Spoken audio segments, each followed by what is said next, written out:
ಬಂಧುಗಳೇ ನಮಸ್ಕಾರ, ಹೇಗಿದ್ರೆ ನೀವೆಲ್ಲರೂ? ನಾನು ಸುಬ್ರಹ್ಮಣ್ಯ ಎಸ್ ಹಂಡಿಗೆ. ಬಂಧುಗಳೇ, ಸಿದ್ದರಾಮನ ಹುಂಡಿಯ ಸಿದ್ದರಾಮಯ್ಯ ಕಳೆದ ಅವಧಿಯಲ್ಲಿ 5 ವರ್ಷ, ಈ ಅವಧಿ 3 ವರ್ಷ, ಸುದೀರ್ಘ 8 ವರ್ಷಗಳ ಕಾಲ ಮುಖ್ಯಮಂತ್ರಿ ಆಗಿದ್ದಂಥವರು. ಆದರೆ ಕೊನೆಗೆ ಮುಖ್ಯಮಂತ್ರಿ ಸ್ಥಾನವನ್ನ ಬಿಟ್ಕೊಡಬೇಕಾದಂಥ ಅನಿವಾರ್ಯ ಪರಿಸ್ಥಿತಿಗೆ ಸಿಕ್ಕಾಕೊಂಡಂಥವರು. ಈಗ ಮುಂದಿನ ಭವಿಷ್ಯದ ಬಗ್ಗೆ ಯಾರಿಗೂ ಕೂಡ ಕ್ಲಾರಿಟಿ ಇಲ್ಲ. ರಾಜ್ಯ ರಾಜಕಾರಣದಲ್ಲಿ ಅವರ ಪಾತ್ರ ಏನು, ರಾಷ್ಟ್ರ ರಾಜಕಾರಣಕ್ಕೆ ಏನಾದರೂ ಮನಸ್ಸು ಮಾಡ್ತಾರಾ, ಈ ವಯಸ್ಸಿನಲ್ಲಿ ಏನು ಮಾಡ್ತಾರೆ, ಎಲ್ಲರಲ್ಲೂ ಕೂಡ ಇರುವಂಥ ಸಹಜವಾದಂಥ ಪ್ರಶ್ನೆ ಅದು. ಹೆಚ್ಚು ಕಡಿಮೆ ಚುನಾವಣಾ ರಾಜಕೀಯ ಅಂತ್ಯ ಆದಂತಹ ರೀತಿಯಲ್ಲಿಯೇ. ಬಂಧುಗಳೇ, ಸಿದ್ದರಾಮಯ್ಯನವರು ಇಂಥದ್ದೊಂದು ಇಕ್ಕಟ್ಟಿಗೆ ಯಾಕೆ ಸಿಕ್ಕಾಕೊಂಡ್ರು ಅಂದರೆ, ಈಗ ಒಂದಷ್ಟು ವಿಶ್ಲೇಷಣೆಯ ಪ್ರಕಾರವಾಗಿ ಸ್ವತಃ ಸಿದ್ದರಾಮಯ್ಯ ಕೂಡ ನಿರೀಕ್ಷೆ ಮಾಡಿರಲಿಲ್ವಂತೆ ರಾಹುಲ್ ಗಾಂಧಿ ರಾಜೀನಾಮೆ ವಿಚಾರವನ್ನ ನನ್ನ ಮುಂದೆ ಪ್ರಸ್ತಾಪ ಮಾಡಬಹುದು ಎನ್ನುವಂಥ ರೀತಿಯಲ್ಲಿ. ಸದಾಕಾಲ OBC ಕುರಿತಾಗಿ ಮಾತನಾಡುವಂಥ ರಾಹುಲ್ ಗಾಂಧಿ ಇನ್ನು 2 ವರ್ಷಗಳ ಕಾಲ ನನಗೆ ಮುಂದುವರಿಯೋಕೆ ಅವಕಾಶವನ್ನು ಮಾಡಿಕೊಡಬಹುದು ಅಂತ ಇವರು ನಿರೀಕ್ಷೆಯನ್ನು ಮಾಡಿದ್ರು. ಆದರೆ ಹೈಕಮಾಂಡ್ ಒಂದು ಅನಿವಾರ್ಯ ಪರಿಸ್ಥಿತಿಗೆ ಸಿಕ್ಕಾಕೊಂಡಿತ್ತು. ಅದು ಜನರೇಷನ್ ಶಿಫ್ಟ್ ಮಾಡಬೇಕು ಅನ್ನುವಂಥ ಅನಿವಾರ್ಯತೆ, DK ಶಿವಕುಮಾರ್ಗೆ ಕೊಟ್ಟಂಥ ಮಾತಿನ ಅನಿವಾರ್ಯತೆ, ಜೊತೆಗೆ ಪಕ್ಷದ ಭವಿಷ್ಯದ ಅನಿವಾರ್ಯತೆ, ಈ ಎಲ್ಲ ಅನಿವಾರ್ಯತೆಗೆ ಸಿಕ್ಕಾಕೊಂಡಂಥ ಹೈಕಮಾಂಡ್ ಸಿದ್ದರಾಮಯ್ಯನವ್ರನ್ನ ಕರೆಸಿಕೊಳ್ಳುತ್ತೆ. ಪ್ರಮುಖವಾಗಿ ರಾಹುಲ್ ಗಾಂಧಿ ಸಿದ್ದರಾಮಯ್ಯನವರ ಮುಂದೆ ರಾಜೀನಾಮೆ ವಿಚಾರವನ್ನು ಪ್ರಸ್ತಾಪ ಮಾಡ್ತಾರೆ. ಸ್ವತಃ ಸಿದ್ದರಾಮಯ್ಯ ಆಗ ಶಾಕ್ಗೆ ಒಳಗಾಗ್ಬಿಟ್ರಂತೆ, ಯಾಕಂದ್ರೆ ಅವ್ರು ನಿರೀಕ್ಷೆಯನ್ನೇ ಮಾಡಿರಲಿಲ್ಲ. ಹೋದಲ್ಲಿ ಬಂದಲ್ಲಿ ರಾಹುಲ್ ಗಾಂಧಿ ಹೇಳಿದ ರಾಜೀನಾಮೆ ಕೊಡ್ತೀನಿ, ರಾಹುಲ್ ಗಾಂಧಿ ಹೇಳಿದ ರಾಜೀನಾಮೆ ಕೊಡ್ತೀನಿ ಅಂತ ಸಿದ್ದರಾಮಯ್ಯನವರು ಹೇಳ್ತಾ ಇದ್ರು. ಯಾವ ಕಾನ್ಫಿಡೆನ್ಸ್ನಲ್ಲಿ ಅಂದರೆ, ರಾಹುಲ್ ಗಾಂಧಿ ಆ ವಿಚಾರವನ್ನು ಪ್ರಸ್ತಾಪ ಮಾಡಲ್ಲ ಅಂತ ಹೇಳಿ. ಮೊದಲೇ ಹೈಕಮಾಂಡ್ ಹೇಳಿದಂತೆ ಕೇಳ್ತೀನಿ ಎನ್ನುವಂಥ ಮಾತನ್ನು ಹೇಳಿದ ಕಾರಣಕ್ಕಾಗಿ, ಕಾಂಗ್ರೆಸ್ ಪಕ್ಷ ಅವರಿಗೆ ಎಲ್ಲವನ್ನೂ ಕೂಡ ಕೊಟ್ಟಂತಹ ಕಾರಣಕ್ಕಾಗಿ ಹೈಕಮಾಂಡ್ ಹೇಳ್ತಾ ಇದ್ದ ಹಾಗೆ ರಾಜೀನಾಮೆಗೆ ಒಪ್ಪಿಗೆಯನ್ನು ಸೂಚಿಸಲೇಬೇಕಾದಂಥ ಪರಿಸ್ಥಿತಿ ಎದುರಾಗಿ ಬಿಡ್ತು. ಹಾಗಾದರೆ ಸಿದ್ದರಾಮಯ್ಯನವರ ರಾಜಕೀಯ ಬದುಕು ಹೇಗಿತ್ತು? ಒಂದಷ್ಟು ಇಂಟ್ರೆಸ್ಟಿಂಗ್ ವಿಚಾರವನ್ನ ಈ ವಿಡಿಯೋದಲ್ಲಿ ಗಮನಿಸ್ತಾ ಹೋಗೋಣ. ಬಂಧುಗಳೇ, ಅದಕ್ಕೂ ಮುನ್ನ ಕೇವಲ ಸಿದ್ದರಾಮಯ್ಯನವರಿಗೆ ಮಾತ್ರ ಅಲ್ಲ, ಈ ಹಿಂದೆ ಕೆಲವು ಮುಖ್ಯಮಂತ್ರಿಗಳಿಗೆ ಇಂಥದ್ದೇ ಪರಿಸ್ಥಿತಿ ಎದುರಾಗಿತ್ತು. ಒಂದು 4-5 ಉದಾಹರಣೆಯನ್ನು ಗಮನಿಸಿ ಅದಾದ ಬಳಿಕ ಸಿದ್ದರಾಮಯ್ಯನವರ ವಿಚಾರಕ್ಕೆ ಬರೋಣ. ಮೊದಲಿಗೆ ದೇವರಾಜ ಅರಸು ಕಾಲದಲ್ಲಿ 1980ರ ಆಸುಪಾಸಿನ ಸಂದರ್ಭದಲ್ಲಿ ದೇವರಾಜ ಅರಸು ಯಾವ ಪರಿಯಾಗಿ ಹೆಸರನ್ನು ಮಾಡಿದ್ರು ನಿಮ್ಮೆಲ್ಲರಿಗೂ ಕೂಡ ಗೊತ್ತೇ ಇದೆ. ಒಂದು ಕಾಲದಲ್ಲಿ ಇಂದಿರಾ ಗಾಂಧಿಯ ಅತ್ಯಾಪ್ತ ಬಳಗದಲ್ಲಿ ದೇವರಾಜ ಅರಸು ಗುರುತಿಸಿಕೊಂಡಿದ್ರು. ಆದರೆ ಅದಾದ ಬಳಿಕ ಇಂದಿರಾ ಗಾಂಧಿಯವರ ಮಗ ಸಂಜಯ್ ಗಾಂಧಿ ಬಣ ಹಾಗೂ ದೇವರಾಜ ಅರಸು ಬಣದ ನಡುವೆ ಒಂದು ರೀತಿಯಾದಂಥ ತಿಕ್ಕಾಟ ಶುರುವಾಗಿರುತ್ತೆ. ಹೀಗಾಗಿ ದೇವರಾಜ ಅರಸು ಅವರೆಲ್ಲರಿಗೂ ಕೂಡ ಸೆಡ್ಡನ್ನು ಹೊಡೆದು ಕಾಂಗ್ರೆಸ್ ಅರಸು ಎನ್ನುವಂಥ ಪಕ್ಷವನ್ನು ಕೂಡ ಸ್ಥಾಪನೆ ಮಾಡಿಬಿಟ್ಟಿರ್ತಾರೆ. ಆದರೆ ಅದಾದ ಬಳಿಕ ರಾಷ್ಟ್ರ ರಾಜಕಾರಣದಲ್ಲಿ ಒಂದಷ್ಟು ಬದಲಾವಣೆಯಾಗಿ ಇಂದಿರಾ ಗಾಂಧಿ ಬಣ ಭರ್ಜರಿಯಾದಂಥ ಗೆಲುವನ್ನು ಸಾಧಿಸುತ್ತೆ. ಆಗ ರಾಜ್ಯದಲ್ಲಿ ಏನಾಗುತ್ತೆ ಅಂದರೆ, ಯಾರ್ಯಾರು ಅರಸುಗೆ ತುಂಬ ಆತ್ಮೀಯರಾಗಿದ್ರು, ಅವರ ಜೊತೆಗಿದ್ರು, ಅವರೆಲ್ಲರೂ ಕೂಡ ದಿಢೀರಂತ ಕೈಕೊಟ್ಟು ಇಂದಿರಾ ಗಾಂಧಿ ಬಣದಲ್ಲಿ ಗುರುತಿಸಿಕೊಂಡವರ ಜೊತೆಗೆ ಹೋಗೋಕೆ ಶುರು ಮಾಡ್ಕೊಂಡು ಬಿಡ್ತಾರೆ. ಹೀಗಾಗಿ ದೇವರಾಜ್ ಅರಸು ಅನಿವಾರ್ಯವಾಗಿ ರಾಜೀನಾಮೆಯನ್ನು ಕೊಡಲೇಬೇಕಾದಂಥ ಪ್ರಸಂಗ ಎದುರಾಗ್ಬಿಡುತ್ತೆ. ಹೀಗಾಗಿ ರಾಜ್ಯದಲ್ಲಿ ರಾಷ್ಟ್ರಪತಿ ಆಳ್ವಿಕೆಯನ್ನು ಹೇರಿಕೆ ಮಾಡಲಾಗುತ್ತೆ. ಆರ್ ಗುಂಡೂರಾವ್ ಆ ಸಂದರ್ಭದಲ್ಲಿ CM ಆಗಿದ್ರು. ಅಂದರೆ ಮೊದಲಿಗೆ ದೇವರಾಜ್ ಅರಸು ಅವರಿಗೆ ಇಂಥದ್ದೇ ಒಂದು ಪರಿಸ್ಥಿತಿ ಎದುರಾಗಿತ್ತು. ಅದಾದ ನಂತರ ವೀರೇಂದ್ರ ಪಾಟೀಲ್, ಇವತ್ತು ಕೂಡ ಹೆಸರನ್ನ ನೆನಪು ಮಾಡ್ಕೊಳ್ತಾನೆ ಇರ್ತೀವಿ. ಇಂತಹ ಪರಿಸ್ಥಿತಿ ಎಲ್ಲವೂ ಕೂಡ ಎದುರಾದಂಥ ಸಂದರ್ಭದಲ್ಲಿ 1990ರ ಆಸುಪಾಸಿನಲ್ಲಿ ಆಗ ರಾಜ್ಯದಲ್ಲಿ ಒಂದಷ್ಟು ಕೋಮುಗಲಭೆ ಎಲ್ಲವೂ ಕೂಡ ಆರಂಭ ಆಗಿರುತ್ತೆ. ಇದ್ದಕ್ಕಿದ್ದ ಹಾಗೆ ವೀರೇಂದ್ರ ಪಾಟೀಲ್ರ ಆರೋಗ್ಯವೂ ಕೂಡ ಕೈಕೊಟ್ಬಿಡುತ್ತೆ, ಪಾರ್ಶ್ವವಾಯು ಸಮಸ್ಯೆ ಆಗಿಬಿಡುತ್ತೆ.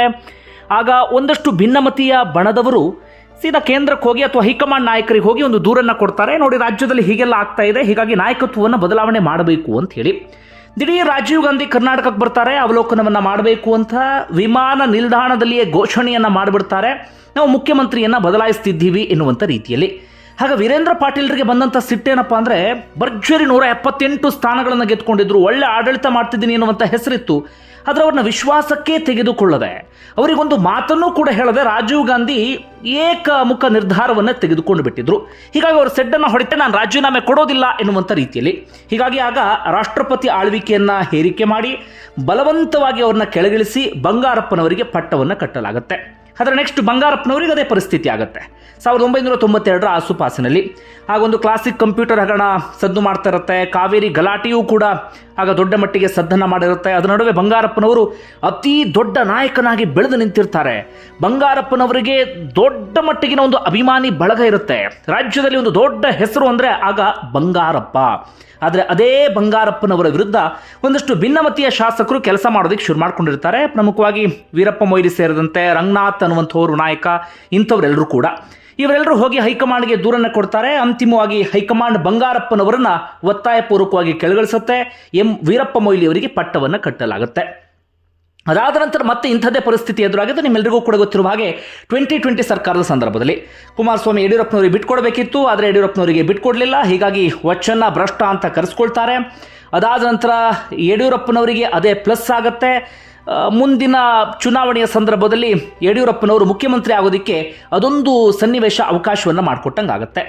ಅದಾದ ನಂತರ ಇತ್ತೀಚೆಗೆ BSY ಅವರ ವಿಚಾರದಲ್ಲೂ ಕೂಡ ಹಾಗೆ ಆಯಿತು. ಅವ್ರನ್ನ ಕೆಳಗಿಳಿಸಿ ಬೊಮ್ಮಾಯಿ ಅವರಿಗೆ ಪಟ್ಟವನ್ನು ಕಟ್ಟಲಾಯಿತು. ಈಗ ಸಿದ್ದರಾಮಯ್ಯನವರ ವಿಚಾರದಲ್ಲೂ ಕೂಡ ಅದೇ ರೀತಿ ಅಲ್ಲದಿದ್ದರೂ ಕೂಡ ಹೆಚ್ಚು ಕಡಿಮೆ ಅದೇ ಮಾದರಿಯಲ್ಲಿ ಅಂದರೂ ಕೂಡ ತಪ್ಪಾಗಲಿಕ್ಕಿಲ್ಲ. ಈಗ ಸಿದ್ದರಾಮಯ್ಯನವರ ಬದುಕಿನ ವಿಚಾರಕ್ಕೆ ಬರೋಣ. ಬಂಧುಗಳೇ, ಸಿದ್ದರಾಮಯ್ಯನವರು ಹುಟ್ಟಿದ್ದು ಮೈಸೂರಿನ ಟಿ ನರಸೀಪುರದ ವರುಣ ಹೋಬಳಿಯ ಸಿದ್ದರಾಮನ ಹುಂಡಿಯಲ್ಲಿ. ಒಂದು ಸಾಧಾರಣವಾದಂಥ ಕುಟುಂಬದಲ್ಲಿ ಹುಟ್ಟುತ್ತಾರೆ. ಕೃಷಿಕ ಹಿನ್ನೆಲೆ ಇದ್ದಂತಹ ಕುಟುಂಬ. ಆರಂಭಿಕ ದಿನಗಳಲ್ಲಿ ಅವರು ಎಜುಕೇಷನ್ ಕಡೆಗೆ ಗಮನವನ್ನು ಕೊಟ್ಟಂಥವರಲ್ಲ. ಅವರ ತಂದೆ ತಾಯಿಗೂ ಕೂಡ ಮಗನನ್ನು ಓದಿಸಬೇಕು ಅನ್ನುವಂಥ ಮನಸ್ಥಿತಿ ಆಗಲಿ ಅಥವಾ ತಿಳುವಳಿಕೆ ಆಗಲಿ ಅಂಥದ್ದು ಯಾವುದೂ ಕೂಡ ಇರಲಿಲ್ಲ.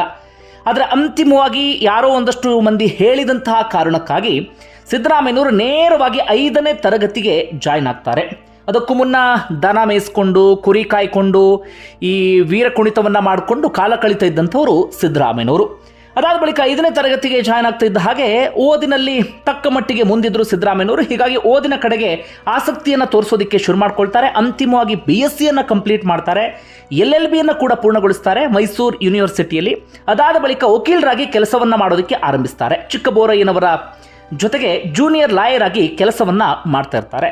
ಲಾಯರ್ ಆಗಿದ್ದಂಥ ಸಂದರ್ಭದಲ್ಲೇ ಈ ರೈತ ಹೋರಾಟಗಳಲ್ಲಿ ಅಥವಾ ಶೋಷಿತರ ಏನಾದರೂ ಹೋರಾಟವನ್ನು ಮಾಡಿದ ಸಂದರ್ಭದಲ್ಲಿ ಅದರಲ್ಲಿ ಎಲ್ಲದರಲ್ಲೂ ಕೂಡ ತಮ್ಮನ್ನು ತಾವು ತೊಡಗಿಸ್ಕೊಂಡಿದ್ರು. ಮೈಸೂರು ಭಾಗದಲ್ಲಿ ಉತ್ಸಾಹಿ ಯುವಕ ಅಂತ ಹೇಳಿ ಸಿದ್ದರಾಮಯ್ಯನವರು ಕರೆಸ್ಕೊಳ್ತಾ ಇದ್ರು. ಬಹಳ ಆಕ್ಟಿವ್ ಆಗಿ ಓಡಾಡ್ತಾ ಇದ್ದಂಥವ್ರು ಸಿದ್ದರಾಮಯ್ಯನವರು. ಆಗ ಪ್ರೊಫೆಸರ್ ನಂಜುಂಡಸ್ವಾಮಿಯವರ ಕಣ್ಣಿಗೆ ಬೀಳ್ತಾರೆ. ಆಗ ಶಾಂತವೇರಿ ಗೋಪಾಲ್ಗೌಡರು ಸಮಾಜವಾದಿ ಹಿನ್ನೆಲೆ ಅವರನ್ನು ಫಾಲೋ ಮಾಡ್ತಿದ್ದಂಥವ್ರು ಸಿದ್ದರಾಮಯ್ಯನವರು. ಹೀಗಾಗಿ ಅವ್ರ ರೀತಿಯಲ್ಲೇ ಒಂದಷ್ಟು ಕೆಲಸವನ್ನು ಮಾಡೋದಕ್ಕೆ ಪ್ರಯತ್ನವನ್ನು ಪಡ್ತಾ ಇದ್ರು. ಆಗ ಪ್ರೊಫೆಸರ್ ನಂಜುಂಡಸ್ವಾಮಿಯವರ ಕಣ್ಣಿಗೆ ಇವರು ಬೀಳ್ತಾರೆ. ಸಿದ್ದರಾಮಯ್ಯನವರ ಬದುಕನ್ನು ಸಂಪೂರ್ಣವಾಗಿ ಬದಲಿಸಿದ್ದು ಪ್ರೊಫೆಸರ್ ನಂಜುಂಡಸ್ವಾಮಿಯವರು. ಅವರು ಹೇಳ್ತಾರೆ, ನಿಮ್ಮಂಥವ್ರು ರಾಜಕಾರಣಕ್ಕೆ ಬರಬೇಕು, ರಾಜಕೀಯದಲ್ಲಿ ಗುರುತಿಸ್ಕೊಂಡ್ರೆ ಒಳ್ಳೆ ಭವಿಷ್ಯ ಇದೆ ಎನ್ನುವ ರೀತಿಯಲ್ಲಿ ಒತ್ತಾಯಪೂರ್ವಕವಾಗಿ ರಾಜಕಾರಣಕ್ಕೆ ಧುಮುಕುವಂತೆ ಮಾಡ್ತಾರೆ. ಹೀಗಾಗಿ ಸಿದ್ದರಾಮಯ್ಯನವರು ಆರಂಭದ ದಿನಗಳಲ್ಲಿ ಮೈಸೂರು ತಾಲೂಕು ಬೋರ್ಡ್ ಸದಸ್ಯನಾಗಿ ಆಯ್ಕೆ ಆಗ್ತಾರೆ 1978. ಅಲ್ಲಿಂದ ಅವರ ರಾಜಕೀಯ ಜೀವನ ಆರಂಭ ಆಗತ್ತೆ. ಅದಾದ ಬಳಿಕ ಅವರ ಬದುಕಿನಲ್ಲಿ ಟರ್ನಿಂಗ್ ಪಾಯಿಂಟ್ ಯಾವಾಗ ಅಂದರೆ 1983. ಅದಕ್ಕೂ ಮುನ್ನವೂ ಒಮ್ಮೆ ಚುನಾವಣೆಗೆ ಪ್ರಯತ್ನವನ್ನು ಪಟ್ಟಿರ್ತಾರೆ. 1980ರಲ್ಲಿ ಲೋಕಸಭಾ ಚುನಾವಣೆಗೆ ಸ್ಪರ್ಧೆಯನ್ನು ಮಾಡಿರ್ತಾರೆ. ಮೈಸೂರು ಲೋಕಸಭಾ ಕ್ಷೇತ್ರದಿಂದ ಕೇವಲ 8,000 ವೋಟ್ಗಳನ್ನು ಮಾತ್ರ ಪಡೆದುಕೊಂಡಿರ್ತಾರೆ. ಆದರೆ ಅಷ್ಟೊತ್ತಿಗಾಗಲೇ ನಿಧಾನಕ್ಕೆ ತಾನೊಬ್ಬ ರಾಜಕೀಯ ಪಟ್ಟನ್ನು ಇದು ಮಾಡುವಂಥವನು ಎನ್ನುವ ರೀತಿಯಲ್ಲಿ ತಮ್ಮನ್ನು ತಾವು ಗುರುತಿಸ್ಕೊಂಡಿರ್ತಾರೆ. ಹೀಗಾಗಿ 83ರ ಸಂದರ್ಭದಲ್ಲಿ ಒಂದು ಸಿನಿಮೆಯ ರೀತಿಯಾದಂಥ ಬೆಳವಣಿಗೆ ಆಗುತ್ತೆ. ಭಾರತೀಯ ಲೋಕದಳ ಎನ್ನುವಂಥ ಒಂದು ಪಾರ್ಟಿ ಇರುತ್ತೆ. ಚಾಮುಂಡೇಶ್ವರಿ ವಿಧಾನಸಭಾ ಕ್ಷೇತ್ರಕ್ಕೆ ಯಾರೋ ಒಬ್ಬರಿಗೆ ಅವರು ಟಿಕೆಟನ್ನು ಕೊಟ್ಟಿರ್ತಾರೆ, ಅಂದರೆ B ಫಾರಮನ್ನು ಕೊಟ್ಟಿರ್ತಾರೆ. ಆದರೆ B ಫಾರಮನ್ನು ಯಾರು ಪಡೆದುಕೊಂಡಿದ್ರೋ ಅವರು ಚುನಾವಣೆಯಿಂದ ಹಿಂದೆ ಸರಿದು ಬಿಡ್ತಾರೆ. ಹಾಗಾಗಿ ಭಾರತೀಯ ಲೋಕದಳಕ್ಕೆ ಯಾರು ಅಭ್ಯರ್ಥಿಗಳೇ ಇಲ್ಲದಂಥ ಪರಿಸ್ಥಿತಿ ನಿರ್ಮಾಣ ಆಗಿಬಿಡುತ್ತೆ. ಆಗ ತುಂಬ ಉತ್ಸಾಹಿಯಾಗಿದ್ದಂಥ ಒಂದು ಚುನಾವಣೆಗೆ ಸ್ಪರ್ಧಿಸಿ ಸೋತಿದ್ದಂತಹ ಸಿದ್ದರಾಮಯ್ಯನವರಿಗೆ ಈ ರೈತ ಸಂಘದವರು ಇವರೆಲ್ಲರೂ ಕೂಡ ಒತ್ತಾಯಿಸೋದಕ್ಕೆ ಶುರು ಮಾಡ್ಕೊಳ್ತಾರೆ, ನೀವು ಯಾಕೆ ಚುನಾವಣೆಗೆ ಸ್ಪರ್ಧೆ ಮಾಡಬಾರ್ದು ಅಂತ. ಆರಂಭದಲ್ಲಿ ಹಿಂದೇಟು ಹಾಕಿದಂಥ ಸಿದ್ದರಾಮಯ್ಯ, ಯಾಕಂದರೆ ಆಗ ಅವ್ರ ಹತ್ರ ದುಡ್ಡು ಇರಲಿಲ್ಲ, ಜನಬಲ ಇರಲಿಲ್ಲ, ಅಂಥದ್ದೇನೂ ಕೂಡ ಇರಲಿಲ್ಲ. ಅಂತಿಮವಾಗಿ ಎಲ್ಲರ ಒತ್ತಾಯಕ್ಕೆ 83ರಲ್ಲಿ ಚಾಮುಂಡೇಶ್ವರಿ ವಿಧಾನಸಭಾ ಕ್ಷೇತ್ರದಿಂದ ಚುನಾವಣೆಗೆ ಸ್ಪರ್ಧೆಯನ್ನು ಮಾಡ್ತಾರೆ. ಇವ್ರು ಗೆಲ್ತಾರೆ ಎನ್ನುವಂಥ ನಿರೀಕ್ಷೆ ಯಾರಿಗೂ ಕೂಡ ಇರಲಿಲ್ಲ. ಯಾಕಂದರೆ ದುಡ್ಡು ಖರ್ಚು ಮಾಡಿರಲಿಲ್ಲ, ಅಂಥ ಪ್ರಚಾರ ಅಂಥದ್ದೇನೂ ಕೂಡ ಇರಲಿಲ್ಲ. ಆದರೆ ಅಷ್ಟೊತ್ತಿಗಾಗಲೇ ಅವ್ರ ಪರವಾಗಿ ಜನರೇ ಪ್ರಚಾರ ಮಾಡೋದಕ್ಕೆ ಶುರು ಮಾಡ್ಕೊಳ್ತಾರೆ. ಇವ್ರ ಬಗ್ಗೆ ಏನೋ ಒಂದು ನಿರೀಕ್ಷೆ ಇತ್ತು. ಅಂತಿಮವಾಗಿ ಯಾರೂ ನಿರೀಕ್ಷೆ ಮಾಡದ ರೀತಿಯಲ್ಲಿ ಸರ್ಪ್ರೈಸ್ ವಿಕ್ಟರಿ ಎನ್ನುವ ರೀತಿಯಲ್ಲಿ ಸಿದ್ದರಾಮಯ್ಯನವರು ಗೆದ್ದು ಬಿಡ್ತಾರೆ. ಈ ಅನಿರೀಕ್ಷಿತ ಗೆಲುವು ಏನು ಮಾಡಿಬಿಡುತ್ತೆ, ಸಿದ್ದರಾಮಯ್ಯನವರ ಹೆಸರನ್ನು ದೊಡ್ಡ ಮಟ್ಟಿಗೆ ಪಸರಿಸುವ ಹಾಗೆ ಮಾಡಿಬಿಡುತ್ತೆ. ಅದೊಂದು ಗೆಲುವು ಇವರ ಬದುಕನ್ನು ಸಂಪೂರ್ಣವಾಗಿ ಬದಲಿಸಿಬಿಡುತ್ತೆ. ನೇಮು ಫೇಮು ಎಲ್ಲವೂ ಕೂಡ ಬಂದುಬಿಡುತ್ತೆ. ಆಗ ರಾಮಕೃಷ್ಣ ಹೆಗಡೆ ಅವರ ಜನತಾ ಪಾರ್ಟಿ ಅಧಿಕಾರದಲ್ಲಿರುತ್ತೆ. ಹೀಗಾಗಿ ಆ ಪಾರ್ಟಿಗೆ ಇವರು ಬೆಂಬಲವನ್ನು ಕೊಡ್ತಾರೆ. ಅಂತಿಮವಾಗಿ ಅದೇ ಪಾರ್ಟಿಗೆ ಜಾಯಿನ್ ಕೂಡ ಆಗ್ತಾರೆ. ಅಂತಿಮವಾಗಿ 1985ರಲ್ಲಿ ಮಧ್ಯಂತರ ಚುನಾವಣೆ ಬರುತ್ತೆ. ಆಗ ಚಾಮುಂಡೇಶ್ವರಿ ವಿಧಾನಸಭಾ ಕ್ಷೇತ್ರದಲ್ಲಿ ಮತ್ತೊಮ್ಮೆ ಎಲೆಕ್ಟ್ ಆಗ್ತಾರೆ. ರಾಜಕಾರಣದಲ್ಲಿ ಭದ್ರವಾಗಿ ನೆಲೆಯೂರೋದಕ್ಕೆ ಅದು ಕಾರಣ ಆಗುತ್ತೆ. ಅದೇ ಸಂದರ್ಭದಲ್ಲಿ ಕನ್ನಡ ಕಾವಲು ಸಮಿತಿ ಅಧ್ಯಕ್ಷನಾಗಿ ನೇಮಕ ಮಾಡಲಾಗುತ್ತೆ. ಆಗ ಇಡೀ ರಾಜ್ಯಾದ್ಯಂತ ಓಡಾಡುವಂಥ ಅವಕಾಶ ಸಿಗುತ್ತೆ. ಅದು ಅವರನ್ನು ಇನ್ನಷ್ಟು ಪರಿಪಕ್ವಗೊಳಿಸುತ್ತೆ. ಅಂತಿಮವಾಗಿ ಆರಂಭದಲ್ಲಿ ಅವರು ಅನಿಮಲ್ ಹಸ್ಬೆಂಡ್ರಿ ಮಿನಿಸ್ಟರ್ ಆಗಿಯೂ ಕೂಡ ಕೆಲಸವನ್ನು ಮಾಡ್ತಾರೆ ರಾಮಕೃಷ್ಣ ಹೆಗಡೆಯವರ ಸರ್ಕಾರದಲ್ಲಿ. ಇದು ಒಂದು ರೀತಿಯಲ್ಲಿ ಅವರ ಬದುಕನ್ನು ಹಂತ ಹಂತವಾಗಿ ಬದಲಿಸಿದಂಥ ಕ್ಷಣಗಳು ಅಂದರೂ ಕೂಡ ತಪ್ಪಾಗಲಿಕ್ಕಿಲ್ಲ. ಅದಾದ ಬಳಿಕ ನಮ್ಮ ರಾಜ್ಯದಲ್ಲಿ ಈ ಜನತಾದಳ ಅಸ್ತಿತ್ವಕ್ಕೆ ಬರುತ್ತೆ. ರಾಮಕೃಷ್ಣ ಹೆಗಡೆ, ದೇವೇಗೌಡರು ಇವರೆಲ್ಲರೂ ಕೂಡ ಸೇರಿಕೊಂಡು ಆ ಜನತಾದಳವನ್ನು ಅಸ್ತಿತ್ವಕ್ಕೆ ತರ್ತಾರೆ. ರಾಷ್ಟ್ರ ಮಟ್ಟದಲ್ಲೂ ಕೂಡ ಒಂದಷ್ಟು ಬದಲಾವಣೆ ಆಗ್ತಿರುತ್ತೆ. ಹೀಗಾಗಿ ಆ ಜನತಾದಳದಲ್ಲಿ ಸಿದ್ದರಾಮಯ್ಯನವರು ಕೂಡ ತಮ್ಮನ್ನು ತಾವು ಗುರುತಿಸ್ಕೊಳ್ತಾರೆ. ಆದರೆ 1989 ಚುನಾವಣೆಯಲ್ಲಿ ಚಾಮುಂಡೇಶ್ವರಿ ವಿಧಾನಸಭಾ ಕ್ಷೇತ್ರದಲ್ಲಿ ಸೋಲನ್ನು ಕಾಣ್ತಾರೆ. ಯಾಕಂದ್ರೆ ಅಷ್ಟೊತ್ತಿಗಾಗಲೇ ಕಾಂಗ್ರೆಸ್ನ ಹವಾ ಸಿಕ್ಕಾಪಟ್ಟೆ ಇರುತ್ತೆ. ಈ ಕಾರಣಕ್ಕಾಗಿ 91ರಲ್ಲಿ ಕೊಪ್ಪಳದಿಂದ ಲೋಕಸಭಾ ಕ್ಷೇತ್ರಕ್ಕೂ ಕೂಡ ಸ್ಪರ್ಧೆಯನ್ನು ಮಾಡ್ತಾರೆ. ಆದರೆ ಅಲ್ಲೂ ಕೂಡ ಸೋಲನ್ನು ಕಾಣ್ತಾರೆ. ಅಲ್ಲೇನಾದರೂ ಗೆದ್ದಿದ್ರು ಅಂತಾಗಿದ್ರೆ ರಾಷ್ಟ್ರ ರಾಜಕಾರಣಕ್ಕೆ ಹೋಗ್ತಿದ್ರು ಅಂತ ಕಾಣುತ್ತೆ. ಆದರೆ ಸೋಲ್ತಾರೆ. ಹೀಗಾಗಿ ರಾಜ್ಯ ರಾಜಕಾರಣದಲ್ಲಿ ಉಳ್ಕೊಳ್ಬೇಕಾದಂಥ ಪರಿಸ್ಥಿತಿ ಎದುರಾಗುತ್ತೆ. ಇದೇ ಸಂದರ್ಭದಲ್ಲಿ ಅವ್ರನ್ನ 92ರಲ್ಲಿ ಜನತಾದಳದ ಸೆಕ್ರೆಟರಿ ಆಫ್ ಜನರಲ್ ಅಥವಾ ಜನರಲ್ ಸೆಕ್ರೆಟರಿ ಆಗಿ ಅವ್ರನ್ನ ನೇಮಕ ಮಾಡಲಾಗುತ್ತೆ. 94ರ ಸಂದರ್ಭದಲ್ಲಿ ದೇವೇಗೌಡರ ಸರ್ಕಾರದಲ್ಲಿ ಅಂದ್ರೆ ಆ ಚುನಾವಣೆಯಲ್ಲಿ ಗೆಲ್ತಾರೆ. ಇವರು ಫೈನಾನ್ಸ್ ಮಿನಿಸ್ಟರ್ ಆಗ್ತಾರೆ.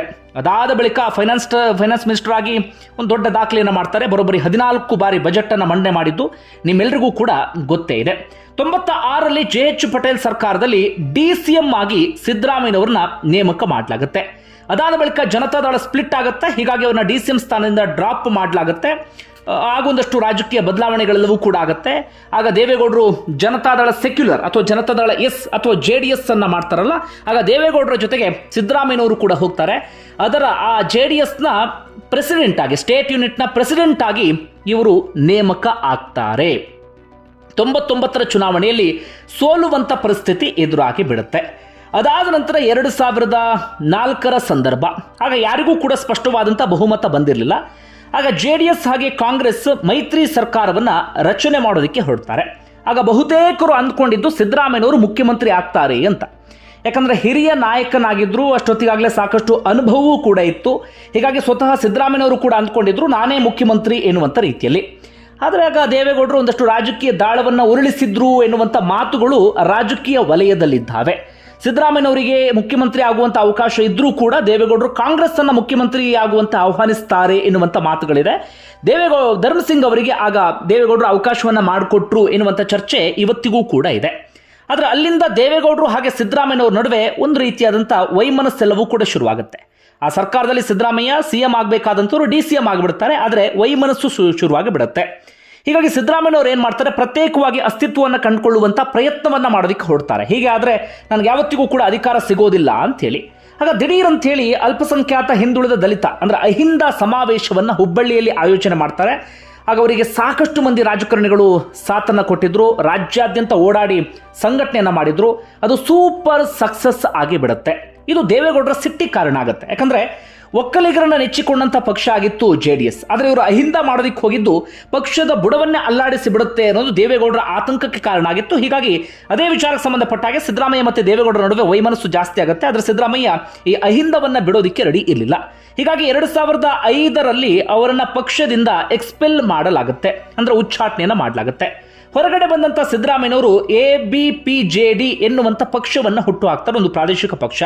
ಆದರೆ ಹೇಳಿಕೊಳ್ಳುವಂಥ ಸಕ್ಸಸ್ ಅಂಥದ್ದೇನೂ ಕೂಡ ಸಿಗಲಿಲ್ಲ. ಹಾಗೊಂದಷ್ಟು ನಾಯಕರು ಸೋನಿಯಾ ಗಾಂಧಿ ಅವರಿಗೆ ಅವ್ರನ್ನ ಪರಿಚಯ ಮಾಡಿಸ್ತಾರೆ. ಅಂತಿಮವಾಗಿ ಸೋನಿಯಾ ಗಾಂಧಿ ಅವರ ಪ್ರೆಸೆನ್ಸ್ನಲ್ಲಿ ಅವರು ಕಾಂಗ್ರೆಸ್ಗೆ ಸೇರ್ಪಡೆ ಆಗ್ತಾರೆ.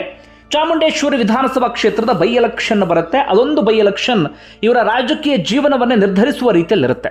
ಸೋತಿದ್ರೆ ಅವತ್ತು ಹೆಚ್ಚು ಕಡಿಮೆ ಅವರ ರಾಜಕೀಯ ಅಂತ್ಯ ಆದಂಥ ರೀತಿಯಲ್ಲಿ. ಆದರೆ ಆ ಬೈ ಎಲೆಕ್ಷನ್ನಲ್ಲಿ ಕೇವಲ 257 ಮತಗಳಿಂದ ಅವರು ಗೆಲುವನ್ನು ಸಾಧಿಸ್ತಾರೆ. ಸಿದ್ದರಾಮಯ್ಯನವರಿಗೆ ಒಂದು ರೀತಿಯಲ್ಲಿ ಮರು ಹುಟ್ಟು ಸಿಕ್ಕ ರೀತಿಯಲ್ಲಿ ಆಗುತ್ತೆ. ಯಾಕಂದರೆ ಸಿದ್ದರಾಮಯ್ಯನವರು ಸೋಲಿಸಲೇಬೇಕು ಅಂತ ಆಗ ಸಾಕಷ್ಟು ಮಂದಿ ಹಠಕ್ಕೆ ಬಿದ್ದಿರ್ತಾರೆ. ಆ ಪ್ರಯತ್ನವನ್ನು ಕೂಡ ಮಾಡ್ತಾರೆ. ಆದರೆ ಸಿದ್ದರಾಮಯ್ಯನವರು ಗೆಲುವನ್ನು ಸಾಧಿಸ್ತಾರೆ. ಅದಾದ ಬಳಿಕ ಏನೇನಾಯಿತು ನಿಮ್ಮೆಲ್ಲರಿಗೂ ಕೂಡ ಗೊತ್ತೇ ಇದೆ. BJP ಸರ್ಕಾರ ಇದ್ದಂಥ ಸಂದರ್ಭದಲ್ಲಿ ಬಳ್ಳಾರಿಗೊಂದು ಪಾದಯಾತ್ರೆಯನ್ನು ಮಾಡ್ತಾರಲ್ಲ ಜನಾರ್ದನ್ ರೆಡ್ಡಿ ವಿರುದ್ಧ, ಅದು ಮತ್ತೊಮ್ಮೆ ಅವರ ಬದುಕನ್ನು ಬದಲಿಸಿ ಬಿಡುತ್ತೆ. 2013 ಅಂತ ಬಂದಂತಹ ಸಂದರ್ಭದಲ್ಲಿ ಆಗ ಡಾಕ್ಟರ್ G ಪರಮೇಶ್ವರ್ ಅವರಿಗೆ CM ಆಗುವಂಥ ಅವಕಾಶ ಇತ್ತು. ಆದರೆ ಕೊರಟಗೆರೆ ವಿಧಾನಸಭಾ ಕ್ಷೇತ್ರದಲ್ಲಿ ಅವರು ಸೋಲ್ತಾರೆ. ಅವ್ರ ಸೋಲಿಗೆ ಇವರೇ ಕಾರಣ ಎನ್ನುವಂಥ ಚರ್ಚೆ ಅಂತೂ ರಾಜಕೀಯ ವಲಯದಲ್ಲಿ ಇದ್ದಿದ್ದೆ. ಆದರೆ ಅಂತಿಮವಾಗಿ ಸಿದ್ದರಾಮಯ್ಯನವರು ಆಗ ಮುಖ್ಯಮಂತ್ರಿ ಆಗ್ತಾರೆ. 5 ವರ್ಷ ಯಶಸ್ವಿಯಾಗಿ ಪೂರ್ಣಗೊಳಿಸ್ತಾರೆ. ಅದಾದ ಬಳಿಕ ವಿಪಕ್ಷ ನಾಯಕನಾಗ್ತಾರೆ. ಅದಾದ ಬಳಿಕ ಇದೀಗ ಮತ್ತೊಮ್ಮೆ ಮುಖ್ಯಮಂತ್ರಿ ಆಗಿದ್ರು. ಕೊನೆಗೆ ಮುಖ್ಯಮಂತ್ರಿ ಸ್ಥಾನವನ್ನು DK ಶಿವಕುಮಾರ್ ಅವರಿಗೆ ಬಿಟ್ಟು ಕೊಡುವಂಥ ಪರಿಸ್ಥಿತಿ ಎದುರಾಯಿತು. ಇದರ ನಡುವೆ ಪರ ವಿರೋಧ ಎರಡೂ ರೀತಿಯಾದಂಥ ಚರ್ಚೆ ಇದೆ. ಅವನ್ನ ಅಭಿಮಾನಿಸುವಂಥ ಅಭಿಮಾನಿಗಳ ಬಳಗ ಬಹಳ ದೊಡ್ಡದಿದೆ. ಮಾಸ್ ಲೀಡರ್ ಅನ್ನೋದರಲ್ಲಿ ಯಾವುದೇ ಡೌಟ್ ಇಲ್ಲ. ದೇವೇಗೌಡರು, ಯಡಿಯೂರಪ್ಪ ಬಿಟ್ಟರೆ ಸಿದ್ದರಾಮಯ್ಯನವರು ಇಡೀ ಮಾಸನ್ನು ರೀಚ್ ಆಗ್ತಾ ಇದ್ದಂಥವರು, ರಾಜ್ಯದ ಮೂಲೆ ಮೂಲೆಗೂ ಕೂಡ ತಲುಪ್ತಾ ಇದ್ದಂಥ ನಾಯಕರು. ಇದೇ ಡಿ ಕೆ ಶಿವಕುಮಾರ್ ಅಂದಾಗ ಕೆಲವು ಭಾಗಕ್ಕೆ ಮಾತ್ರ ರೀಚ್ ಆಗುವಂಥ ನಾಯಕ, ಮುಂದೆ ಗೊತ್ತಿಲ್ಲ. ಆದರೆ ಇಡೀ ಸ್ಟೇಟ್ಗೆ ನಾನು ಎಲ್ಲಿ ಹೋದರೂ ಗೆಲ್ಲಬಲ್ಲೆ ಎನ್ನುವಂಥ ಒಂದು ತಾಕತ್ತಿದ್ದಂಥ ಕೆಲವು ನಾಯಕರಲ್ಲಿ ಸಿದ್ದರಾಮಯ್ಯ ಅನ್ನೋದರಲ್ಲಿ ಡೌಟ್ ಇಲ್ಲ. ಒಂದಷ್ಟು ಭಾಗ್ಯಗಳ ಮೂಲಕ ಜನರನ್ನು ಕೂಡ ತಲುಪಿದಂಥವರು. ಅದರ ನಡುವೆ ಜಾತಿವಾದಿ, ಜಾತಿ ರಾಜಕಾರಣವನ್ನು ಮಾಡ್ತಾರೆ, ಬೇರೆ ಜಾತಿಯನ್ನು ದ್ವೇಷಿಸ್ತಾರೆ, ಇಂಥ ಒಂದಷ್ಟು ಅಪವಾದಗಳನ್ನು ಕೂಡ ಹೊತ್ತುಕೊಂಡಂಥವರು ಸಿದ್ದರಾಮಯ್ಯ. ನಿಮ್ಮೆಲ್ಲರಿಗೂ ಕೂಡ ಗೊತ್ತೇ ಇದೆ ರಾಜಕೀಯ ವಲಯದಲ್ಲಿ ಹೇಗೆಲ್ಲ ಚರ್ಚೆ ಆಯಿತು ಅಂತೇಳಿ. ಅದರ ನಡುವೆ ಮೂಡ ಹಗರಣವೂ ಕೂಡ ಸದ್ದು ಮಾಡಿತ್ತು. ಬಂಧುಗಳೇ, ಒಟ್ಟಾರೆ ನಿಮ್ಗೆ ಏನಿಸ್ತದೆ ಕಮೆಂಟ್ ಬಾಕ್ಸಲ್ಲಿ ಮೆನ್ಷನ್ ಮಾಡಿ. ಧನ್ಯವಾದ.